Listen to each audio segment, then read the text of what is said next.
Welcome to another episode of Hello Hot Flash, where we help you control the midlife change. I'm so excited to be here today with my guest, Cathy Rust. Hey, Cathy. Hi, Stephanie. It's nice to talk with you. As always, before we hit record, all the good stuff happens. We've solved the mental health crisis, healthcare crisis, and the crisis around education. Sorry, Pretty you guys couldn't listen. I know. That's for another episode. That's for a special episode. Again, I'm so excited to have Cathy here with me today. Cathy and I met a couple of weeks ago and we hit it off. And so I wanted to have her on the podcast because we have something very, very interesting to talk about today. Let me introduce her first. Cathy wants to help hot flash and night sweat sufferers feel more comfortable as they sleep. So she has created sleepwear to get us through the night without us waking up soaking wet. Like, we have to have this conversation, right? What's the magic behind it? Cathy believes this is not a conversation about fashion, but rather about health. So again, Cathy, welcome to the show. Thanks a lot for having me on it, Stephanie. Of course. Get us started by telling us a little bit about your journey and what inspired you to create Menopause Sleepwear. Yeah, well, the old saying goes, denial ain't just a river in Egypt. But so it really, for me, started after menopause. So I had my one day of menopause, I guess, in 2016. And about a year later, I felt my first night sweat. And I was kind of like, what is this going on? I passed menopause. I'm good. All of those crappy symptoms I had before, they are gone. Well, it turns out that is just a whole bunch of hogwash. And I knew very little about menopause at the time. And I'd had a ton of, looking back, it's like, oh yeah, I had a ton of symptoms. I just never connected the dots. But night sweats weren't going to let me shake this one off. They were so connected to menopause. I finally had to start thinking about what was going on. And my night sweats started out as, I call it the drip water torture, because I started with one when I went to bed and one when I woke up in the morning. So they were my go to bed, my wake up signals. And then as time went on, they were more and more frequent. And, I'd get one at midnight, let's say. I don't know what time it was, but in the middle of the night. And then, so that would be 3, until I was honestly flipping my covers on and off every 15 minutes and could not sleep. I don't know if it was 15 minutes. That's what it felt like, because the covers are going off, going on, going off, going on all night long. I was soaked. I was exhausted. And then the few times that I slept through those hot flashes, because I was so exhausted, I'd wake up totally soaked, nightgown, like drenched so bad I'd have to go and change and get up. And by then you're wide awake because you've just had to change your nightwear. And I would put a towel down because my husband was sleeping beside me and I didn't want to wake him up, and sleep on the towel. And then I'd stare at the ceiling for 2 hours before I could fall back to sleep. So life was pretty awful. And that went on for, I'd say, I kid you not, like over a year, if not longer, before I finally went to my doctor and said, okay, you got to help me. I'm exhausted. I can't sleep. I'm not doing anything. There's no exercise going on. There's no socializing. It is just, how do I get through this day as quickly and efficiently as possible? And on top of that, I was so tired. I'd want to go to bed at night, but I knew it was just going to be more of the same. So I reached a point where I actually started crying. And I think that's what prompted me, because I thought, I can't do this anymore. I cannot go through this. I'm so tired. So my doctor said to me, okay, we're going to put you on HRT, because that is one of the symptoms that you have is a good candidate for hormone replacement therapy. And so we talked through the pros and the cons. And I said, okay, let's try it. I'd already tried progesterone for migraines before menopause, so I was familiar with it. And I said, why is this going to work? So we went through everything. And then she said to me, by the way, I'm not sure if you know, but lifestyle is also connected to night sweats. And I did not know that. I didn't know that what you could do could have an effect on the severity of your night sweats. So she said, just as you did with your migraines, when I had migraines pre-menopause, use a tracking journal and find out what diet, what beverages, all kinds of things. She gave me a list of triggers and I had to track all of my activities. she didn't tell me to track things like room temperature and fabrics and that sort of thing.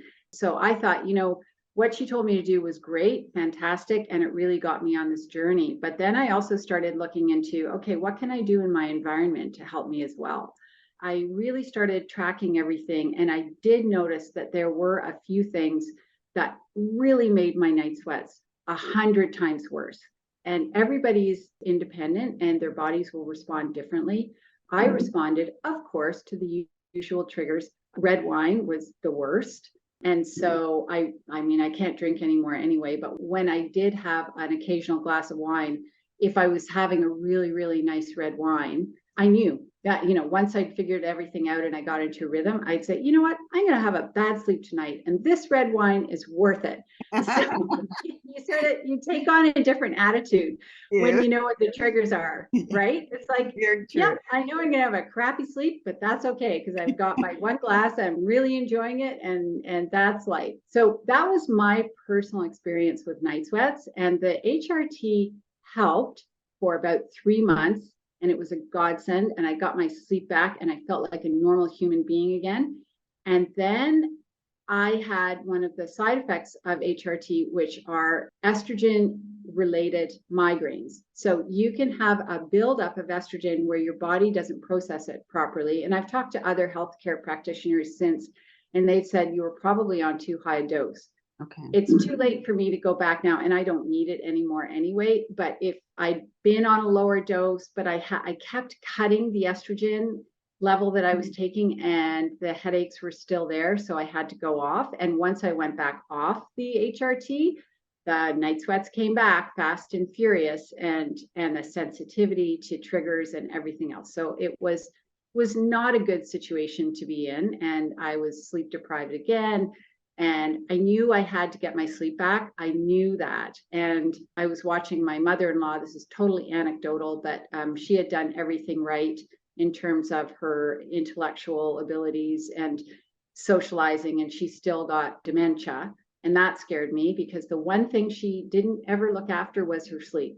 So totally anecdotal information. It was enough to motivate me to really focus on getting my sleep back. I'm not one of these proud people who can just power through all-nighters. I've never been able to do that. I don't like doing it. I don't do well. So I thought, okay, what am I going to do? The first thing I'm going to do is track all of my triggers, and which I had been doing, and I found out what some of them were. The next thing I thought was, I kept thinking, there's got to be a better fabric that I can use for my nightgown.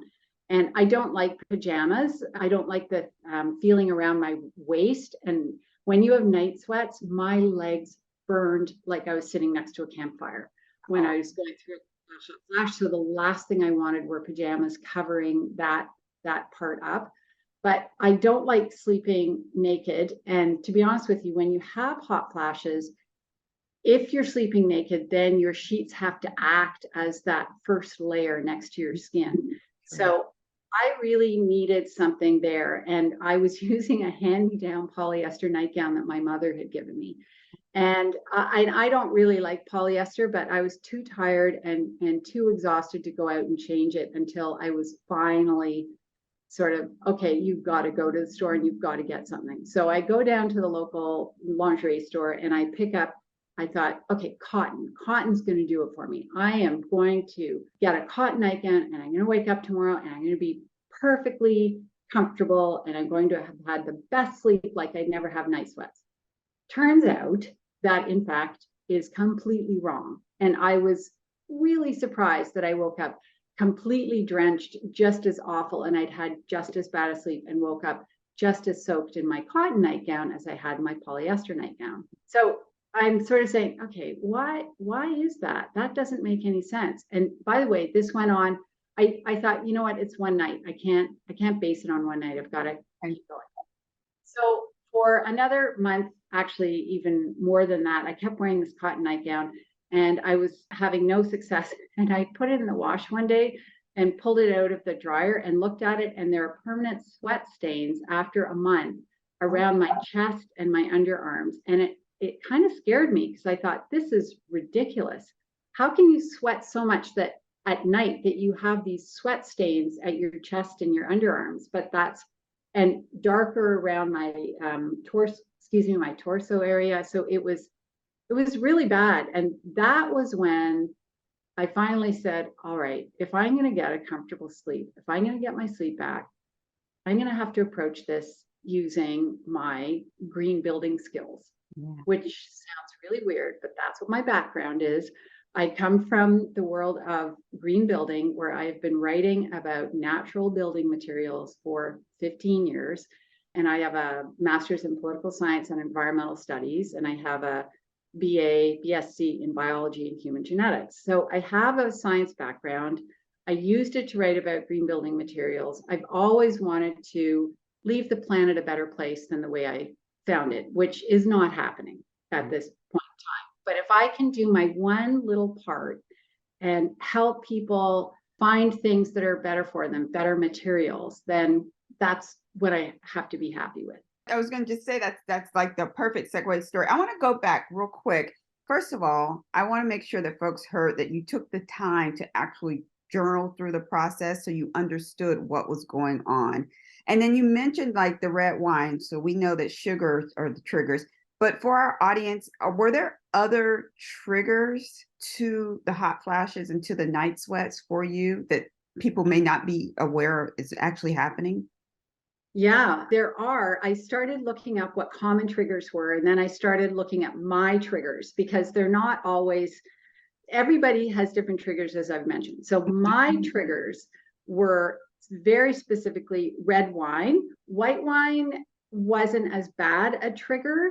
So, and then if I drank an organic white wine, I was even better off. And if I had 4 ounces, that seemed to be my limit, where I wouldn't trigger a night sweat. And then if I drank it 3 hours before bedtime. So in other words, what it comes down to is if you have 4 ounces of white wine between 6 and 7 at night, it's probably not going to influence your night sweats, right? That's really what it comes down to. It's when you start going over that, you'll know what your own limit is. And so anything that's clear is better for night sweats. That's what I found. And when I talk to other women like me, they all say, oh yeah, red wine's the worst. But again, it's all individual. And that's one. The other thing that I noticed was, for me, I really like a warm tea before I go to bed, a chamomile or a mint or something herbal. Mm-hmm. And I was noticing, once I started doing this journal, that if I had a tea at 9, when I went to bed at, let's say, 10:30, I would have like half an hour of night sweats. And as soon as I stopped drinking that warm tea, that particular episode of night sweats was cut out completely. Wow. So if you want to do a warm glass of something after dinner because it helps you calm down, just do it about an hour and a half to 2 hours before you go to bed. You'll know what your own window is. So those were 2 triggers that I noticed. They also say that there are other triggers, like if you're overweight and if you're a smoker, if you like spicy food. I'm not overweight and I'm not a smoker. I do love spicy food. Spicy food doesn't seem to be a problem for me. And it may be because my taste buds are dead, so I can handle a lot of spice. So again, like they also say, oh, caffeine and chocolate. Well, I've cut my caffeine way back to first thing in the morning. And from then on, I just switched to decaf. I can handle a cup of tea in the afternoon without a problem. This is all because your hormones are changing. And some people fly through menopause, and I hate those people. Because honestly, and if I'd been one of them, I would have been unsympathetic to the rest of us as well, because that's my personality. Why we were having the conversation we had prior, because we have similar personalities. So, because they kind of look at you like, oh, nightgowns for night sweats, how unusual, how different. And it's like, yeah, you've never had that problem. And then other women who've had it, they go, oh, where were you 5 years ago? So it's really dependent. My favorite is when I talk to men and they say, what do you do? And I say, oh, well, I make nightgowns for night sweats. Most of them say, well, that's quite a niche market. And I say, well, if you consider 50 million women niche, then I guess, yeah, it is. So you just have these conversations with people about what you do. And some people get it immediately. And those are the people who tend to have had and experienced exactly what you are experiencing. Yeah. So that's how it got started. But yeah, the triggers are common, getting back to the triggers, and everybody needs to record what will do it for them. But one of the triggers that people may not understand is room temperature. Mm-hmm. It's really important that you can get your room temperature as low as you and your partner are comfortable with. And I say that because I like a room temperature at 15 degrees Celsius, which is maybe, I think that's around 60, 59 Fahrenheit. And my husband gets so mad at me. And he says, I'm on your husband's side in this. Yeah. And Cathy, sorry. Yeah, no, I get it. I get it. And he looks at me like, I have to wear a hat to bed when it's that cold. So he's not happy. But when we were younger, I was cozying up to him and I was hugging him at night. And now when he comes to hug me at night when we're going to bed and he wants to cuddle, I'll usually say to him, okay, you have 30 seconds before I burst into flames. And so he says, okay, well, just let me know. And I say, oh, you'll know. And I can feel this tightness in my chest and my heart ready to start pounding. And then I say, okay, enough. You got to go. And he's got to be on the far side of the bed so that even if he's within a foot, sometimes it's like, you're too close. I can feel all that heat radiating off of you. He thinks I'm crazy, but he's very supportive. Because at this, I didn't even know that my hot flashes were bothering him until he gave me bamboo sheets for Christmas one year. And that's when I thought, oh, am I disturbing him too? I thought I was being really quiet with my tossing and turning. I was not. No, it was bad. It was really bad. I'm sure the folks that are listening are like, oh my gosh, it's not just me. So thank you so much. Back to your background. So I want to talk about these. I was going to say these sheets. I'm not talking about sheets. We're talking about sleepwear. I want to talk about the sleepwear that you were able to create and talk to us about the design process, why you're using the product that you're using, and how does this specific product help with the night sweats? Yeah, so as I am lying in bed awake one night, it's a whole bunch of, how sometimes you have a whole bunch of different areas, a whole bunch of different points from different areas in your life, and they all come together in a kind of a I don't know, a big light bulb idea. But you need to have experienced all these different areas in order to have that light bulb idea. And that was what happened to me. And so because I write about green building, I had been at a conference way back, I think in 2018 or 20, I don't know when it was, 2017. I was at a green building conference where I heard someone talk about, this professor talked about phase change materials, mm-hmm. and how phase change materials were being incorporated into the walls of buildings so that as the temperature rose in the room, those phase change materials that were solid would melt and change into liquid, absorbing that heat and drawing heat away from the room. So I started thinking, so I thought that was really cool. And I thought, what a great idea, because you need to use less electricity to cool down a building because the building is working on your behalf. It's really cool. And if you want to see that in action in your own kitchen, just notice how a tub of coconut oil changes from solid to liquid in the winter and the summer. Yeah. So that's a phase change. Okay. Or ice to water. Ice to water is a phase change. But coconut oil is the best because you're watching it as your room temperature changes, go from solid to liquid, depending on the heat or the coolness of your room. So it's really kind of cool. I look at it, oh, that's a phase change. So anyways, I heard that and I stuck it in the back of my mind because I thought it's so simple. There's no mechanical involvement of a process. You stick it in the wall. It moderates the temperature of your room between, let's say, 60 degrees. I use Fahrenheit, 60 and 70 degrees. So if it's hotter than that and colder than that, it's not going to make a huge difference. But in between that sweet spot, it will help ease the burden on your electricity system because it will do part of the work for you. So that's number one. I thought that was really, really neat. And then number two was I was at another building conference a little while later, and I was talking to these people about hemp, and they were telling me they were farmers who grew hemp, and then they shipped it off to a place in Quebec, northern Quebec, called Asbestos. Yes, where asbestos comes from. They're trying to change their name right now from asbestos to something a little less controversial. Right. But they also have a factory there that makes hemp insulation.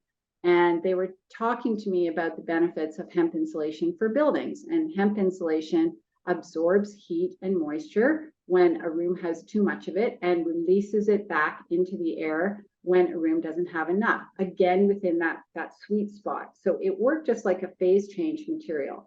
So between, let's say, 60 and 70 degrees, it will help keep the room at a constant temperature of about, I don't know, 63 or 64 degrees, something like that. So I thought, wow, that is so cool that a material can do that, because it just, you don't have to worry about mechanics. You don't have to worry about maintaining it. It works on its own. It's seamless.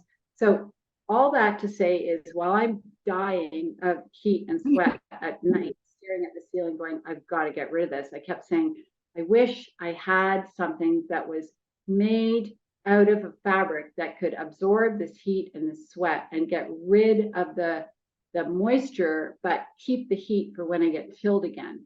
And so that's what was going through my head. And I thought, well, cotton will do that. It turns out cotton, in fact, won't do that. And that's because cotton loves water. That's why our towels are made out of cotton. Cotton loves water. Yeah. It's super absorbent. And it doesn't get rid of the water easily. It also isn't a great heat manager. So what you need is a material that will absorb a lot of the heat, get rid of the excess heat, but maintain a little bit so that when you go back into a chill state, it will release that heat back to your body. And the whole idea is to level the peaks and valleys of a hot flash. If you have a peak of a hot flash, what you're trying to do is have that fabric grab onto all of that heat and sweat as it's happening so that you don't notice it, and whisk it away from your body, not just wick, but get rid of it. And then as you go into that valley of chill, which you get after night sweat, that fabric will release the heat back to you and make that chill a little bit less. That's what I really wanted this fabric to do, is to maintain that so that I could sleep. Because I thought, if I don't have the cover flipping, if I don't have to wake up every single time I have a hot flash, then I can get a less disturbed sleep. I can sleep longer and I can wake up refreshed, which is what you're supposed to have happen when you go to sleep. That's what sleep is all about. Right. So that's what I was trying to do. And so for the audience, you were gracious enough to let my cousin try it. And she tried it and thought that she's like, oh, because kind of in your mind, you're thinking, okay, it's a product. Is it really going to help me? Or if it helps everyone else, is it specifically going to help the issue that I have? And she was able to see a change in her sleep when she started wearing the product. So I love the way that you explained it, and want to let folks know that it works. It works. And you're gracious enough also to, so what will happen in the month of November, listeners can have the opportunity to win a piece of sleepwear. And so we'll have a $100 gift card that will be made available to listeners. And then you can check out that information at hellohotflash.com/giveaway. Go in, see how you can register and get the wonderful sleepwear that Cathy just explained to us. That's amazing, Cathy. And I love that it's not like, oh, let's make this nightgown and whatever. You really researched, you took the science behind what the product can do and made that available for women. That is amazing. When I first heard hemp, I'm thinking, and I've had other people say, hey, what, hemp, marijuana? Like, is there a connection? What does this look like? Can you explain to us what part of the plant you're actually using for the production of the product? Yeah, sure. It's a really good question because I've had a lot of people ask me about that as well. Like, oh, hemp. So there are a couple of things. Number one is hemp and cannabis are related. They're not even distant cousins. They're like siblings, the oldest and the youngest sibling. And the reason is the leaves look the same, the stalks look the same, everything looks the same. The difference between the two plants is the level of the THC. THC stands for tetrahydrocannabidiol. I believe that's what it stands for. I never get the name right, but everybody knows it as THC. And that is the drug that causes what do you say, like the Euphoria or the high? Yeah. Yeah, exactly. And so cannabis, because it's a regulated crop, it can have its level of THC is not limited in Canada. I don't know about the United States, but it can have as much as it wants. Hemp must have a level of THC at 0.3% concentration. So for the plant itself. So 0.3% is a really, really small level. And in most cases, if you were just to have that concentration of THC, it would not produce any kind of effect. But the other thing to note is that, of course, if you were to take a whole field of hemp and grind it all down and extract that oil and that THC, yeah, you can probably create a pretty potent product. But most of that THC is in the leaves and the buds, the flowers, and not in the stalk itself. There are traces of THC in the stalk, traces. And they think that the traces of the THC are what make it a really great crop to grow because it doesn't need herbicides and pesticides. I think it needs a little bit of herbicide, but you can grow hemp really economically. It doesn't need a lot of inputs. It does not need any water. So it needs very little, it needs zero irrigation. It lives on rainwater. It grows almost anywhere. I mean, I hate to use the expression, but it's like a weed. It just grows, it grows anywhere. You do need a license to grow it in Canada. I'm pretty sure you probably need one in the States as well. It's a regulated crop. And that is because of its similarity to marijuana. But there are, I think, over 200 uses for the product of hemp. And hemp used to be used commonly before cotton became a huge product in the United States. It was always used for ropes, for sails, for clothing, for paper, for building products, you name it. Hemp was this amazing material crop that could be used for everything. It's bio-based, it's easy to grow, it grows anywhere, and it doesn't need water. So, why it stopped being used, there are lots of theories about that, but it was banned in North America, maybe even in Europe, but don't quote me on that, for 80 years. And then the Canadians, especially in Manitoba, they started saying, no, we want to start growing hemp again. And so they said, fine, but you need a license. So they became big growers of hemp. And this is industrial hemp. Industrial hemp can grow up to I think 8 feet. It's a really tall plant. So I wanted to use hemp because of all of its amazing properties. And those properties are due to the unique structure that allow for that moisture wicking and heat managing. A hemp fiber actually looks like a straw. So it's got a hollow core, and then it has little tiny porous holes all the way around that fiber that allow it and promote the absorption of the water and the heat into that hollow core. And then once it's in the hollow core, it travels away from the body, because that's how diffusion works. It actually travels from the higher concentrated area to the lower concentrated area where it can evaporate. That's just how it works naturally.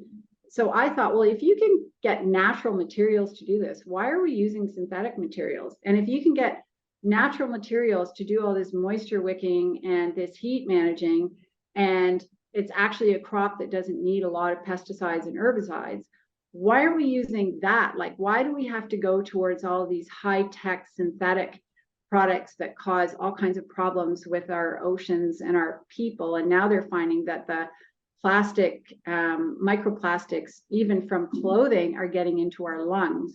Yes. Because they're in our dust in our houses, and then we're breathing them in. So we need to start thinking about more bio-based materials and transitioning to those versus using so much plastic. And plastic has its place in society. There are a lot of actual really good uses, but we've gone way beyond a reasonable level of use for plastic, and we need to pull back and say there are better ways to solve these problems, and bio-based materials tend to work as effectively, if not more effectively, and are tried and true. They've been using them up until 100 years ago. Hemp was like the main cloth, hemp and linen and some cotton. They were used because they're durable, they're antibacterial, and they're responsive to heat and sweat. That's one of the reasons that I use hemp. I immediately start thinking about endocrine disruptors. So we've talked about that on the podcast before, how we need to stop using as many plastics and started using more natural materials, eating out of cans, eating out of, putting a plastic container in a microwave. This feels to me like one additional positive step that we can begin to make sure that our hormones remain balanced when we're sleeping at night, if we're sleeping in a plant-based product. So talk to us a little bit about care of the product, and if you have any ideas around product line expansion. Yeah, sure. So, and I did forget, you asked me a question previously and I forgot to answer it because I got on my hemp bandwagon. Sorry about that. It's the design. So what I did with the design, I noticed I'm looking at other people's nightgowns, and there are a few specialty nightgowns out there, and they get it, and they just use a different product blend than I do, but they do. But there are some others out there that say, oh, we're really good for night sweats. And it's like, no, you're not. Look at the way you're designed. And when I say that, it's because when you have night sweats, especially menopausal night sweats, you sweat in your chest and you sweat under your arms in particular, and in your torso. And in my case, I also sweat on my thighs, my upper thighs, which, as I mentioned, burned like crazy. So the way I designed the nightgown was I deliberately made it sleeveless. And I normally don't like sleeveless because I like a covered arm. But in this case, I thought, no, the first thing I'm going to do is sleeveless. And then the second thing I did was I gave it a fairly high chest area. And I did that on purpose. I did not want a camisole. This is where you need that absorption. And so if it means that you just wear a sheet on your top because you don't want that heat, then you just wear a sheet. But that helps to wick away that moisture and that heat really fast. That's why I made the chest area the way it was. And it also has a high back. And I did that again because you tend to sweat a lot on your back. And I wanted the material to absorb and work with your body to the best of its ability. So I covered a lot of the areas where you sweat the most. And so people might wonder, well, why did you do that? Well, I did that so that it could actually manage that heat and that sweat so that you can sleep better. So that was, and the other thing I did was no buttons, no zippers, no collars, nothing fancy, no lace. This is a functional piece of clothing. It has a purpose, and that purpose is to give you your sleep back and help you sleep more comfortably. So there was a lot of thought that I put into that design. So that's that. In terms of care, okay, you have to understand, I am super lazy when it comes to doing laundry. I hate laundry. My sister loves laundry. She and my mother could do laundry every single day. They are both laundry fanatics. I am not. I'm lazy. I hate laundry. I'm bad at it. Right. So I needed something that did not need a lot of care. It's hemp. I'm telling you, my God, that stuff is indestructible. It's actually a hemp organic cotton blend. So that the organic cotton gives it the softness that the hemp does not have on its own. Hemp, it wears in. It's a super strong fabric, but it does start off. A lot of people think of it as burlap sacks, and burlap sacks are in fact made out of hemp. But when you blend it with a cotton, it's a really soft fabric. It's not silky. it feels like a cotton t-shirt. That's really the best, like a medium weight cotton t-shirt. It's really indestructible. Don't put it in the dryer on high heat though. You can put it in on low setting and it'll have about a 4% shrinkage. If you don't want it to shrink at all, then just hang dry it. But it's, you wash it with your light clothing with darks on cold, and then you stick it in the dryer on low or hang it to dry. And I'm still wearing my same prototype from 3 years ago. So yeah, so it lasts, it really does last a long time. And then of course, because what I do, I don't want it to end up in landfill. You can turn it into rags when you're finally finished with it. And then if you have a garden, the dyes that we use are low reactive. So you're not going to have a problem with your compost. You could shred it and stick it in your compost at the end. You just have to take the thread out right now because the thread that we're using currently is polyester. It will become cotton when I have the volume to get the sewing house to change over to cotton, but I don't have that volume yet. So they have to use what they're using. So anyway, so that's how it works. Yeah. That's amazing. Oh my gosh. So the life and the longevity of it and how it's good for the planet. So it goes beyond the night sweats. Yeah, exactly. Well, and I wanted something that was easy to use, natural, easy to take care of, good for you, good for the planet. I really put a lot of thought into the product itself, and it had to work. Like number one was, does it help you get your sleep back? Yes. And for the majority of our customers, it has made a significant difference, even for those who sweat so much that they just can't get rid of it. Even they say they sleep more comfortably with it, because what happens is I say, look, go back to your old sleepwear, right? And that's when you really see a difference. So even if you don't like, I would wake up occasionally damp. By the time I walked to the washroom, I was dry.